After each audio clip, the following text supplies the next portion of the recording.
The village had always carried itself like a cracked clay jar, small, useful, but never whole. People held each other tightly, not out of affection, but out of fear that something or someone might break away and reveal what lay inside. Words traveled faster than footsteps here. A single sigh from the butcher's wife could become a proclamation by the time it reached the well, and once it reached the well, the whole village drank from it. It was at that well where the children first heard it. "Our mama's not clean," one boy sneered, his voice thick with the false confidence that comes from repeating things overheard from careless adults. He was older, his hands already calloused from work, and he tossed a stone into the bucket as though trying to puncture the silence. "Your mama hides it under that ragged shawl. Everyone knows." The twins who had come carrying their little brass pail froze in place. Their bare feet were dusted white from the road, and their hair hung tangled across their foreheads. They looked at each other first, eyes wide with an uneasiness they couldn't name, and only then did they face the group of village children staring back at them. "What do you mean?" one of the twins asked, though their voice trembled. "Tata." Older boy grinned, satisfied by their fear. "My papa says she shouldn't even walk among us, says she carries it on her skin. That's why she keeps herself covered. You'll see. One day the shawl will slip, and then you'll understand why no one lets her touch the bread at market." A ripple of laughter followed, cruel and thin. The twins stood silent. They didn't understand what not clean truly meant, but the words carried a weight, a dirtiness all their own. Even as the wind rustled through the trees and tugged at the edges of their clothes, they felt themselves sinking under that weight. The well-keeper coughed and shooed the children away, muttering about noise, but the seed had already been planted. The other children scattered, still giggling, while the twins filled their pail in silence. On the way home, they spoke in whispers. They always whispered when something felt too big to say aloud. "Do you think it's true?" one asked, clutching the handle of the pail too tightly. The others shook their head, but not with certainty. "Mama washes every morning. She washes our clothes until her hands hurt. How can she be unclean?" Yet the word clung to them, sticky and sour. Unclean. It wasn't like dirt under fingernails or mud on their legs after the rain. It was something heavier, something they couldn't scrub away. When they reached home, their mother was hanging damp linen on the line. She turned at the sound of their footsteps, her face lighting with the familiar, quiet smile that always met them. Her shawl was drawn tightly across her shoulders, despite the warmth of the afternoon. "You're late," she said gently. "Did the well take longer than usual?" The twins hesitated. One opened their mouth almost to repeat the words, but stopped. The other glanced at the shawl, at how stubbornly it clung to her, as though stitched into her very skin. "No," they said together. The well was the same. She nodded, accepting the answer without pressing further, and reached for the pail. Her hands were steady, strong, but the twins noticed how the fabric of the shawl shifted when she bent forward, how it concealed everything from her throat to her wrists. They had never thought about it before. Now they could not stop noticing. That night after supper, the whisper returned. It floated between their small beds like a moth circling a lamp. "Our mama's not clean," one whispered, as if testing the words. "Don't say it," the other replied, pulling the blanket tight. But the words had already lodged themselves into the dark, where neither of them could pull them out again. The whisper lingered in the air long after the well. It followed the twins into their dreams and curled itself into the corners of their room like a shadow. They didn't understand it fully, but they carried it, like a pebble in their pocket, small but impossible to forget. That night, the house was hushed. Their mother had gone to sleep early, her shawl folded carefully on the chair beside her. Bed, as though even in rest she wanted it near. The twins lay side by side on their narrow beds, the soft creak of the rafters above them blending with the chirp of crickets outside. At first, they said nothing. They listened to the familiar sounds, the Dog shifting by the door, the slow, steady breath of their mother in the next room. The silence was safe. Yet as children do, they could not leave the thought alone. The braver twin broke it. "Our mama's not clean," they whispered, the words trembling out as though they might vanish if spoken too loudly. The other twin turned, eyes wide in the dimness. "Don't say that," they hissed back. "But everyone else says it." "They don't know her," the other protested fiercely, though their voice was no louder than a sigh. "Mama is clean. She scrubs the floors until her knees ache. She scrubs our clothes until the soap burns her hands. She tells us to wash before supper, even if we only played by the stream. How could that be unclean?" The word should have been enough, but doubt is a tricky guest. It slips in through cracks and settles down before anyone realizes it has entered. The first twin fidgeted, pulling the blanket up to their chin. "Then why does she always wear the shawl? Even in summer? Even when everyone else is sweating?" The second twin had no answer. Their mouth opened, then closed again. All they could do was whisper, "It's just Mama's way." The two lay in silence for a long moment, listening, again to the steady rhythm of their mother's breathing through the wall. They wanted that sound to be an answer, to tell them everything was fine, that the village children were wrong, that the shawl was just a shawl. But questions have a way of growing in the dark. "What if the shawl is hiding something?" the braver twin whispered at last. "What if it's true?" The words made the other twin's stomach twist. They shook their head, stubbornly clinging to the only defense they knew. "Even if it is, she's still Mama, and she takes care of us. Isn't that what matters?" The braver twin fell quiet. Their small fingers traced the edge of the blanket, but the question hung between them, unanswered. When sleep finally came, it came uneasily. One twin dreamed of water from the well. Murky and dark, impossible to drink. The other dreamed of the shawl unraveling thread by thread until it revealed something too bright to look at. In the days that followed, the whisper became their secret. They never spoke of it to their mother, not while she was washing, not while she was baking bread, not even when she sat with them by the fire humming songs from her girlhood. But when they were alone, when their chores were done and the world was quiet, the words returned. "Our mama's not clean," one would say, testing the shape of the sentence like a loose tooth. "Stop it," the other would snap, though never with true anger, always with fear. Their innocence made the words dangerous. They repeated them because they did not know what they meant, but in repeating them, they gave the gossip new life. What had been careless village cruelty was now lodged in the hearts of her own children. They did not yet understand that whispers have power, that once you speak them, they grow. And somewhere, in the safety of their home, their mother seemed to sense the shift. She never asked directly, but her eyes lingered longer on them when they came in from play, as though measuring something she could not name.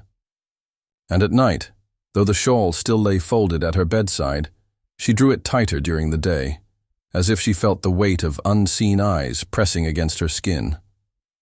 The twins noticed this too, but they said nothing. They were too young to know that their whisper was already reshaping the space between them and the woman they loved most.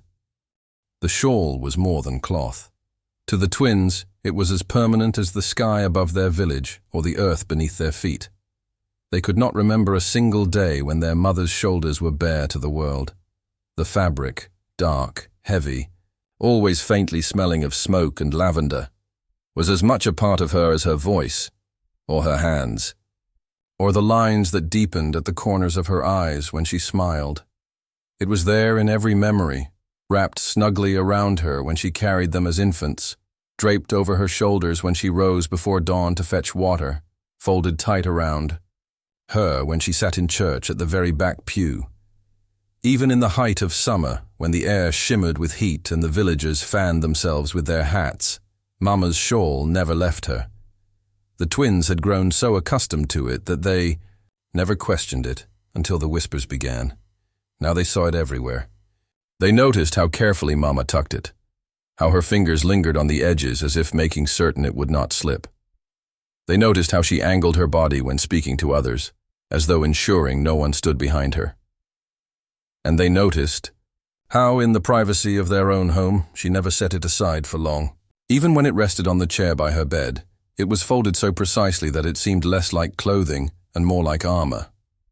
One afternoon, while their mother hung laundry on the line, the braver twin approached the chair where the shawl lay. Sunlight streamed through the window, gilding the edges of the fabric. The child reached out, almost reverently, and pinched the hem between their fingers. It was softer than they expected, worn smooth from years of use. "What are you doing?" the other twin whispered sharply from the doorway. "Just looking," the first whispered back, though their heart pounded. "Don't! Mama wouldn't like it." The braver twin let go quickly, guilt prickling their chest. The shawl wasn't just clothing, it was Mama's secret. Touching it felt like touching something sacred, something forbidden. That evening, while the three of them sat together by the fire, the shawl drawn snug around Mama's shoulders as she mended a shirt, the second twin found themselves staring. The firelight danced across the fabric, casting shifting shadows across her skin. It looked heavy, suffocating. They wondered if Mama ever grew tired of its weight, if she longed, even for a moment, to let it slip away. "Mama," the child asked. Suddenly, "Aren't you hot?" Mama glanced up from her sewing, her eyes soft but unreadable. "Not more than usual," she answered simply.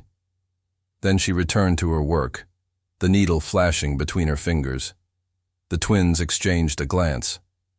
It wasn't the answer they wanted. Later, that night, when their mother had gone to bed, the whisper crept back into their room. "Why does she keep it on all the time?" the braver twin asked, curling into their blanket. "Even when it's too hot to breathe?" "Maybe."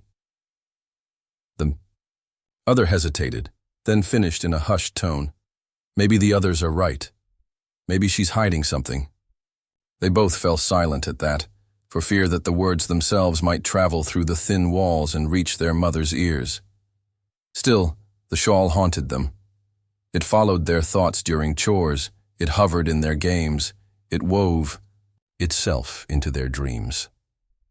The more they tried not to think of it, the more it grew, like a shadow stretching longer with the setting sun. To them, it became a mystery, a puzzle that demanded solving. Yet beneath their curiosity lay a quiet fear. What if pulling away that shawl would change everything they thought they knew about their mother? What if the shawl was the only thing standing between the woman who tucked them into bed at night, and a truth too terrible for them to bear? They didn't yet realize that the shawl was not only her shield, but theirs. The summer the stranger arrived was dry. The river shrank back from its banks, leaving cracked mud like scales on the earth. Dust rose with every step along the road, clinging to skin and clothes, making travelers look as though they had walked through smoke. So when the man first appeared on the ridge above the village, the twins thought he was nothing more than a mirage, some shifting figure born from heat and distance. He came slowly, with the measured pace of one who had walked far and knew he must walk farther still. His coat was travel-stained, his boots worn, but his posture was straight, too straight for a man beaten down by the road. The twins, who were fetching firewood near the path, stopped to watch. "Who's that?" whispered. "The braver twin, I don't know," the other murmured. "But he's looking this way." Indeed, the man's gaze swept over the village below, its huddled cottages, its fields baked yellow by the sun, and then, briefly, toward the two children watching from the trees. There was no malice in his eyes, but there was something sharper, like recognition mixed with hesitation, as if he were trying to place a memory. By the time he reached the village square, the gossip had already begun. Strangers were rare here. They drew attention the way blood draws flies. Some said he was a doctor, traveling from town to town. Others claimed he was a priest, for he carried a leather satchel and spoke with a measured calm. A few swore he must be kin to someone who had left long ago, returned at last to settle debts or bury bones. The twins didn't care what the others said. What mattered was how he looked at Mama. It happened the first evening, when Mama brought them to the market. She moved quickly, as she always did, her shawl drawn close, her head lowered to avoid the sharp eyes of the villagers. But the stranger, standing near the baker's stall, lifted his gaze and fixed it on her. Not with the casual curiosity of a newcomer, not with the suspicion of one already poisoned by gossip, but with something deeper. The twins saw Mama falter under that stare. Her hand trembled slightly as she accepted a loaf of bread. She did not look back at him, yet the shawl seemed to tighten around her shoulders as though she could feel the weight of his eyes pressing through the cloth. Later, when they returned, "Home!" the braver twin whispered. "Mama, did you see the man?" Her voice was calm when she answered, but her hands betrayed her, twisting the edge of the shawl. "I saw him." "Do you know him?" "No." She paused, then added more firmly, "No, I do not." The children wanted to believe her, but they noticed how, after that day, she moved differently. She no longer lingered at the market. She avoided the square if she could, taking the longer path along the hedgerows. And at night, while the twins drifted in and out of sleep, they sometimes heard her pacing the floor, her bare feet whispering against the boards. The stranger, meanwhile, made no attempt to conceal himself. He walked the village freely, speaking politely to those who would listen, asking questions that seemed harmless, about the harvest, about the old well, about who lived where. Yet always, his eyes returned to Mama. One evening, the twins caught him standing at the edge of the field, watching their cottage as the sun bled into the horizon. He stood very still, as if waiting for something, an invitation, a revelation, a moment when the shawl might slip. The braver twin's chest tightened. Why does he keep looking at her? The other twin's whisper came out like a prayer. Maybe. He knows the truth. The words chilled them both, for they carried the weight of every rumor, every whisper, every unanswered question about the shawl, and about their mother. And deep inside, though they did not dare say it aloud, they feared the stranger might be the one to pull the stranger's presence was like a stone dropped into a still pond, at first only a ripple, then circles widening until they touched every corner of the village. What had once been quiet gossip, half buried, spoken in murmurs at the well, or behind shutters, rose again with sharper teeth. People no longer whispered only among themselves. They leaned closer, speaking louder, as though the stranger's arrival had given them permission to stir what they had let lie. The twins heard it first in the marketplace. They were waiting while Mama bartered for flour, standing close enough to catch the baker's wife mutter under her breath. Carrying it around with her all these years, covered up but not gone. And now, with a stranger sniffing about, well, it's only a matter of time. Her companion gave a sly smile. "I heard it's written on her skin, a mark she'll carry forever. That's why she hides under that shawl. You'll see. When it slips, we'll all see." The words struck the twins like stones. They stood frozen, cheeks burning, waiting for their mother to react. But Mama gave no sign she had heard. She only adjusted the shawl more tightly around her shoulders, finished her trade, and led them away. Her silence was heavier than any denial. The gossip grew bolder as the days stretched on. At the well, at the inn, in the rows between the fields, people spoke of curses and punishments, of sins that stained not just one soul, but a whole family. Some swore she carried a sickness, something that could pass with a touch. Others insisted it was no sickness at all but God's mark, a brand left for reasons no mortal should question. To the twins, every version of the rumor felt like a bruise against their ribs. They tried to block it out, tried to drown it with their games and chores, but it pressed in from all sides. Even children began to echo it. The same boys who had taunted them at the well now jeered whenever they passed, tugging at their own collars and crying out, cover up, or you'll spread it." The braver twin shouted back once, fists clenched, but it only brought more laughter. Afterward, the other twin pulled them away, whispering through tears, "Stop. Don't give them more reason." The cruelest part was not the villagers' words, but Mama's silence. She did not defend herself. She did not rage or deny. When the whispers followed them through the square, she only lowered her head and walked faster, her children struggling to keep pace beside her. At home, she was the same, gentle, steady, humming her old songs, but the shawl never left her shoulders now, not even while she worked over the fire or washed at the basin. The twins' questions grew heavier. At night, they lay awake, whispering, in the dark. What if the others are right? What if she really is hiding something on her skin? "She's still Mama," the other insisted, though their voice cracked. "Even if she is hiding something, she's still ours." But even as they clung to that truth, doubt gnawed at them. The stranger, meanwhile, fed the whispers without a word. He did not speak against Mama, but he lingered wherever she went, at the edge of the market, near the church doors, watching from across the fields. His silence was worse than accusation. It was as if he knew, as if he was waiting for the village to discover what he already carried in his heart.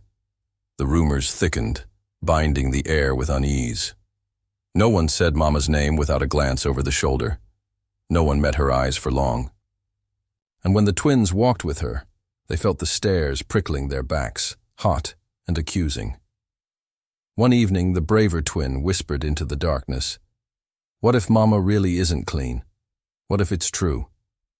The other twin turned away, pulling the blanket over their head, but the silence that followed was worse than any answer. Outside, the village slept, or pretended to. But the rumors did not sleep. They grew and spread, waiting for the moment when the shawl would slip, and the truth, whatever it was, would stand naked before them all. The more the rumors spread, the heavier they sat in the twins' small hearts. What had begun as a careless whisper stolen from other children had grown into something larger, something impossible to shake. Their mother's shawl, once so ordinary it blended into the very rhythm of their days, now loomed like a locked door. They were forbidden to open. They tried not to look at it, but their eyes betrayed them. When she knelt at the hearth, stirring stew with one hand, while the shawl clung stubbornly to her shoulders, they stared. When she bent over the wash basin, steam curling around her, they wondered how the cloth never slipped. It seemed to them, the shawl obeyed her will, as if she had bound it not only with thread, but with some invisible force. At first, their curiosity whispered only at night. "What if she has something underneath?" The braver twin asked, eyes wide in the dark. "Like a scar, or a wound that never healed?" The other twin shuddered. Or something worse. What if it's true what they say, that it's a curse? The thought frightened them both into silence. Yet the questions always returned, scratching at their minds like claws at a door. One morning, as Mama bent to lift a basket of laundry, the braver twin caught a glimpse of the shawl shifting. Just for a heartbeat, there was a flash of skin at her collarbone, smooth, ordinary, pale in the morning light. Nothing monstrous, nothing marked. But the glimpse only deepened the mystery, because if there was nothing to hide, then why did she never let the shawl fall? That evening, they decided to ask. The twins sat together by the fire, their mother darning a sock in the flicker of light. The shawl wrapped her shoulders like a shadow that refused to leave. The braver twin, gathering courage, blurted, "Mama, why do you always wear it?" The question hung in the air. The needle paused in her hand. For a moment, only the fire cracked.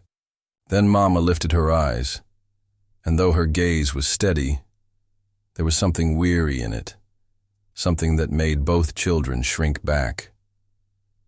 "This shawl keeps me warm," she said softly. "But it's summer," the other twin whispered. Mama smiled, faintly, but it was the kind of smile that closed doors instead of opening them. "One day, you'll understand." The answer only fed the fire of their curiosity. The braver twin wanted to press harder, to ask what's under it. But the words caught in their throat. They were afraid of what might happen if Mama truly answered. From that night on, their thoughts turned restless. They began watching her more closely, searching for signs. Did she flinch when people came near? Did she pull the shawl tighter when someone brushed past her in the market? Did she sleep with it within reach because she feared it might be taken from her? The more they looked, the more convinced they became that the shawl was not just clothing, but a secret stitched into their lives. Sometimes when Mama stepped out to fetch water or tend the garden, the braver twin crept to the chair where she left the shawl folded. Their small hand hovered above it, fingers itching to unfold the cloth, to drape it across their own shoulders, to see if it carried the weight they imagined. But they never dared. The shawl seemed to watch them, even when their mother was not in the room. The other twins scolded them for even thinking it. "If you touch it, she'll know, and she'll be angry." But the braver twin only whispered back, "Maybe it's the only way to know the truth." Their curiosity was no longer innocent. It was a hunger, a gnawing need. The more their mother avoided questions, the sharper the need became, and always, in the back of their minds, echoed the words they had first overheard. "She's not clean. She's hiding it under that shawl." The twins did not yet know that curiosity can be as dangerous as cruelty. They only knew that something was being kept from them, and children, when faced with locked doors, dream only of opening them. It began on a Sunday, when the entire village gathered in the square after church. The bells still echoed from the tower, but the sermon's words, about grace, about forgiveness, hung hollow in the air. What lingered instead was the heat, the dust, and the restless murmur of people who had fed on rumor for too long. The stranger stood near the well, his satchel resting at his feet. He had not spoken against Mama, not openly, but his presence was an unspoken accusation, a weight pressing on everyone's tongue. The villagers needed no more encouragement. They had been waiting for this moment. Mama tried to slip away as she always did, guiding the twins toward the narrow lane that led home. Her shawl clung tight around her shoulders, the twins walking close on either side like shadows. But the crowd shifted, blocking her path. "Where are you rushing off to, wrapped up so tight?" called the butcher's wife, her voice sharp. Mama did not answer. She kept her gaze low, her steps measured. "She won't even look at us," muttered another. "What's she hiding under there?" "She's brought it among us for years," a man's voice cut in, louder now. "Disease, curse, whatever it is, we've a right to know." The twins clutched Mama's hands, their hearts thudding. They wanted her to speak, to deny it, to defend herself. But Mama only pressed their fingers gently, as if to steady them. Then, someone stepped forward, the miller, broad-shouldered and red-faced. His patience, like the village's, had thinned to breaking. "If it's nothing," he said, "then prove it. Take off the shawl." The words were followed by a ripple of agreement. Murmurs rose, sharper, harsher. "Yes, let her show us. Let her bear it. If she's clean, then why hide?" The braver twin cried out, "Leave her alone." Their small voice cracked, but it pierced the noise for a heartbeat. The miller sneered. "Child, if she's your mother, then you deserve the truth too." Mama drew the twins closer, her shawl brushing against their faces. "We are going home," she said quietly, her voice steady but low. She turned, trying to edge past. That was when a hand shot out, quick, rough, snatching at the shawl. It was the baker's wife. Her fingers caught the fabric, tugging hard. "If you've nothing to fear, then show us!" The twins screamed, clinging to their mother's waist, clawing at the woman's hands. "Stop! Don't touch her!" Tears streaked their cheeks as they tried to push the villagers back with their small bodies. The shawl slipped, only a corner at first, sliding down one shoulder, revealing a pale curve of skin. Mama's hand flew up, clutching the cloth, but the grip was strong. The crowd surged closer, their faces twisted with hunger, not for truth, but for spectacle. "Hold her," someone shouted. "Let it fall." The braver twin bit the baker's wife's arm, making her yelp and recoil. For a breathless moment, the shawl held, clutched desperately in Mama's trembling hands. Then the stranger moved. He had stood silent at the edge, watching, his face unreadable. Now he stepped forward, his voice cutting through the clamor. "Enough!" The word was calm, but it struck like iron. The villagers hesitated, uneasy. Mama's chest heaved. The twins clung to her, sobbing. The shawl was still in place, barely, but it had shifted enough to expose what none had seen before, a faint, jagged mark creeping across her collarbone, half hidden still by fabric. The crowd gasped, their hunger whetted, their fear sharpened. They had glimpsed only a fragment, yet it was enough to confirm every rumor in their minds. Mama pulled her children behind her, her voice fierce now. "No one touches me again." But the villagers were not satisfied.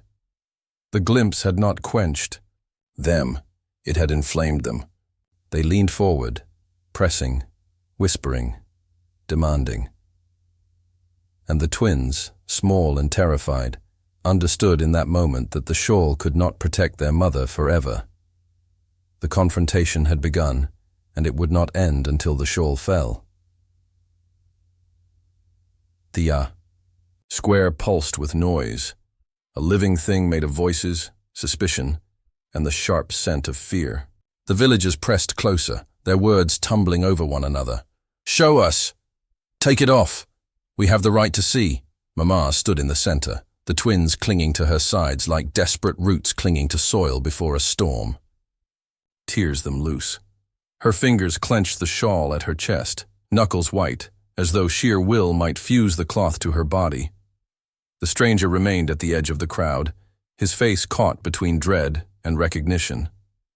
He did not move again.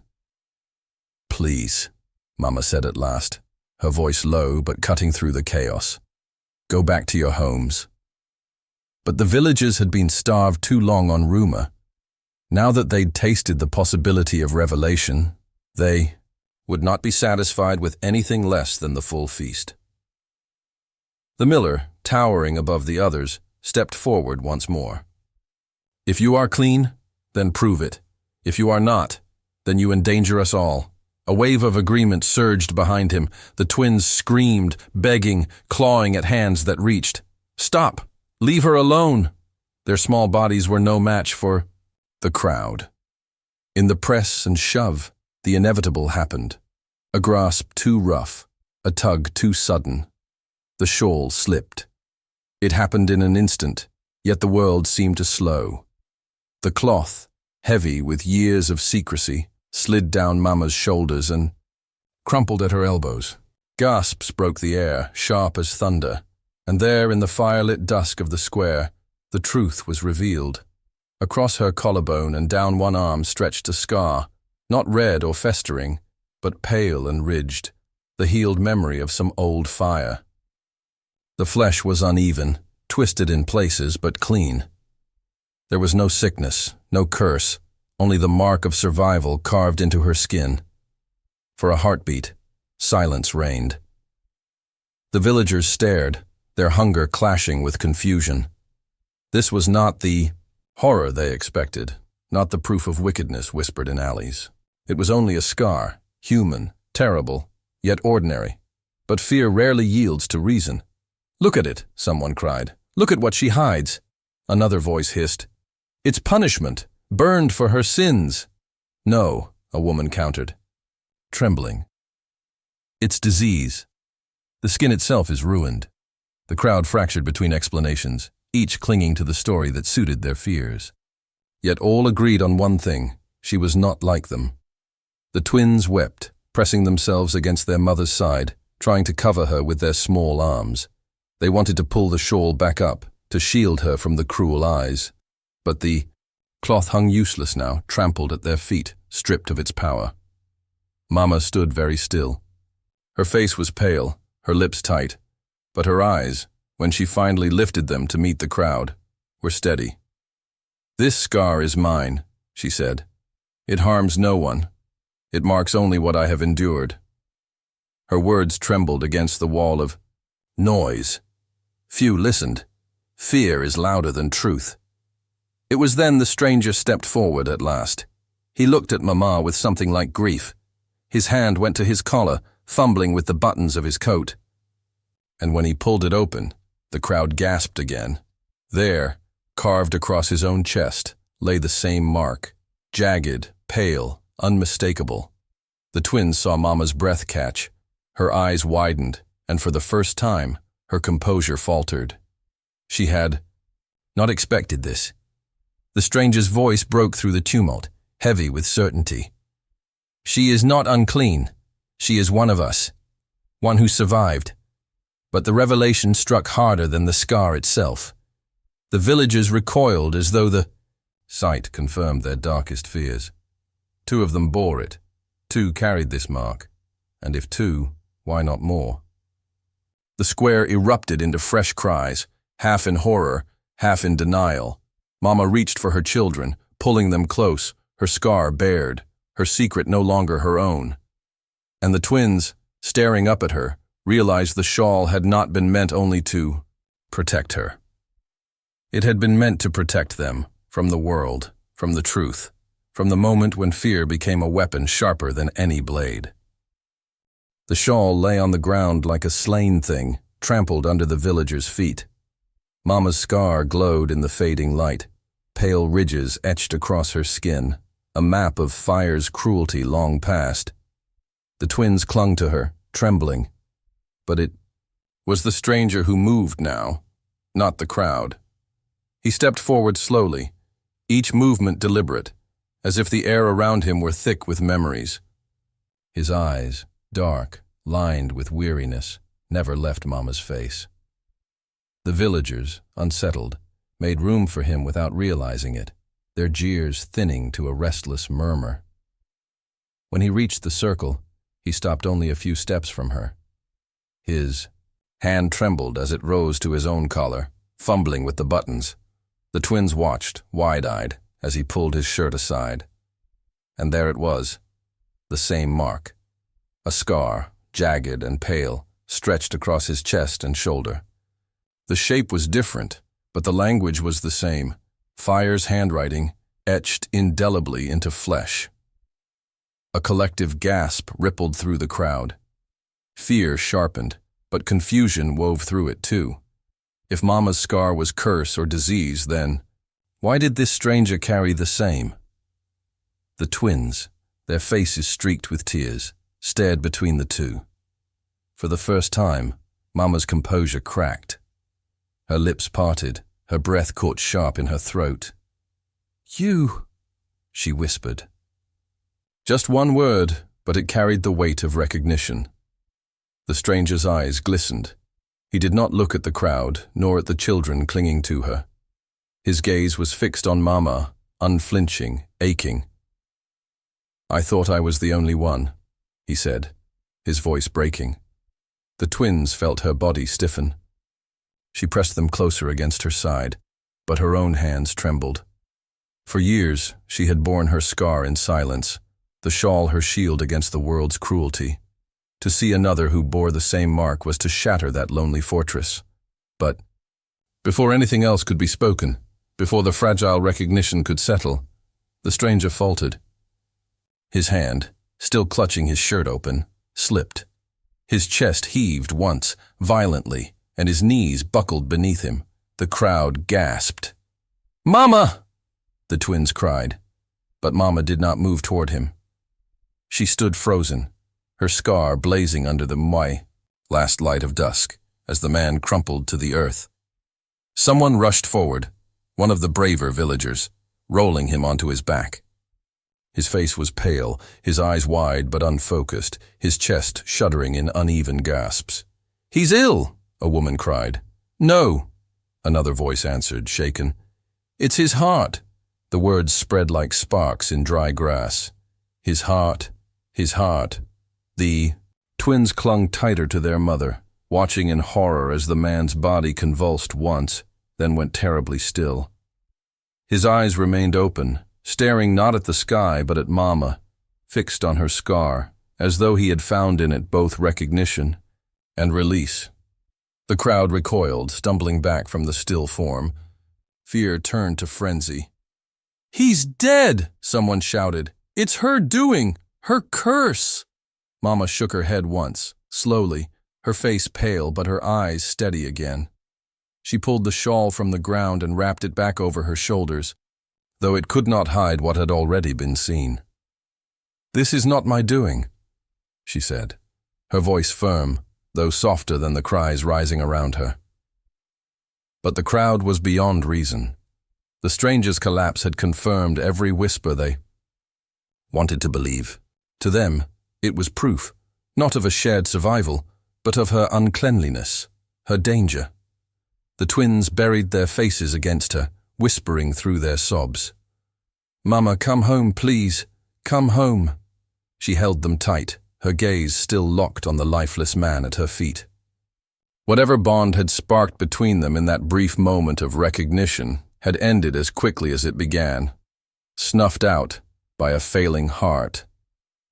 And yet, in the stillness after, Mama's expression changed. Grief flickered there, yes, but also something else, something like resolve. The shawl was no longer a shield, the truth was no longer hidden, and the villagers, staring wide-eyed between the scarred woman and the dead man, waited for what she would do next. The square was no longer a square but a stage, one lit not by lanterns or candles, but by the raw light of fear. The villagers huddled at its edges, their whispers circling like restless crows. At the center lay the stranger's body, his chest stilled, his eyes glassy, fixed eternally on the scar across Mama's skin. Mama did not flinch. She stood tall, her shawl draped once more across her shoulders, but unable to erase what all had already seen. Her children clung to her sides, trembling, their faces buried against her. "Witch," someone hissed. "Unclean," another muttered. The words were weaker now, as though the villagers themselves could not fully believe them. The scar was not rot, not festering disease, not the writhing curse they had conjured in their gossip. It was a wound, healed, but permanent, a story carved into flesh. For a long moment, Mama said nothing. She looked at the dead man, at the villagers, at the frightened faces of her children. Then she spoke, her voice low but steady enough to carry. "You have called me cursed. You have called me unclean. You whisper of disease, of punishment. But what you saw upon me, and upon him," she gestured to the body, "is nothing but survival." Her words rippled through the crowd. "I was a girl," she continued. "A fire came. It took my home. It took my family. It took the life I was meant to have. But it did not take me. It left me this." She pulled back the shawl, once more revealing the scar in full. Her voice did not waver. "This is not filth. This is not a curse. This is proof that I lived." Silence fell. The villagers stared, shifting uneasily. Some looked ashamed, others clung stubbornly to their fear. The twins, wide-eyed, looked up at their mother as though seeing her for the first time. Not the quiet woman who hummed songs at the hearth, not the one who folded shawls and baked bread in silence, but a figure larger, braver, carved from endurance itself. Mama's gaze swept over the crowd. You call me unclean because you cannot face what scars mean. You want to believe they come only from sin, so you do not have to imagine they might one day come for you. But fire does not choose. Neither does war. Neither does fate. These marks are not shame. They are survival. The villagers shifted again. A few lowered their eyes. The baker's wife, who had tugged at the shawl, wrapped her arms around herself, her lips pressed tight, and then Mama did what none expected. She knelt and touched the stranger's still hand. Her face softened, grief breaking through her composure. He carried the same scar. He bore the same burden, and his heart, heavy with it, gave out. The twins saw the truth in her eyes.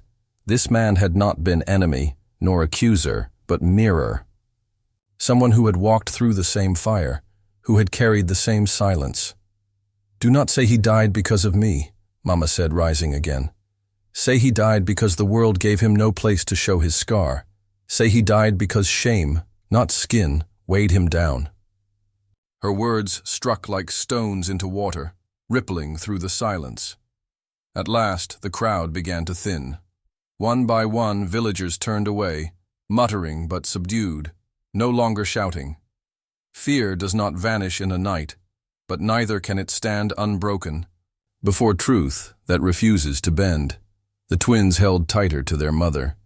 They understood now, not every detail, not every pain, but enough. The shawl had never been for her alone. It had been for them, to protect them from a world too cruel to see scars for what they were.